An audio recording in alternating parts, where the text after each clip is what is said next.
Quaid Azam, Pot 328. December 7, 1943. MB, Mountbatten, dined and we had a cinema Casablanca, a typical film story of sentimental thriller type. It was on December 1943.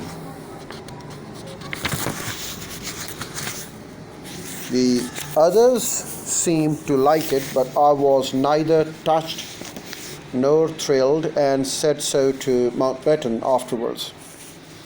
He is a great film fan and was horrified. He apparently has won most nights. So much easier and quicker than reading a novel, he urged, but I seldom read novels. I said, "But what do you read then for relaxation from your writing? It is obvious that you do read sometimes." I replied that I read biographies and poetry rather than novels. "But don't you like musical films?" "I fear I'm not musical." "But you don't need to be musical to enjoy musical films with just cheerful songs and dancing." He is still youthful and I'm afraid received the impression that I was cheerless, killjoy, and not to like films. Wavell looked upon art and poetry and thought them as the real mainsprings of life. His character, personality, and actions were deeply rooted here, commanding admiration and respect from all. Mountbatten had no such roots. Even when he took part in great events, he was rooted only in himself, his own real or imagined glory, and his royal descent. But these are the short-lived assets. Few would say of Mountbatten what Attlee said about Wavell. Your telegram is in keeping with the high principles on which you have always acted." Soon after he assumed office, Mountbatten began meeting the principal Indian leaders. The first on 1 April 1947 was Mahatma Gandhi, who started by giving the new viceroy his views on the origin of Hindu-Muslim animosity.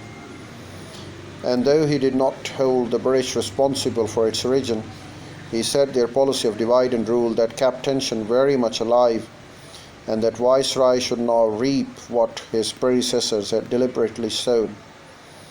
He urged me, Mountbatten records, whatever happened, to have the courage to see the truth and act by it. It is in this meeting that Gandhi made his startling proposals of letting Jinnah be the Prime Minister and form the government of United India. This is how it has been recorded in Mountbatten papers. Finally, he gave me the first brief summary of the solution, which he wishes me to adopt.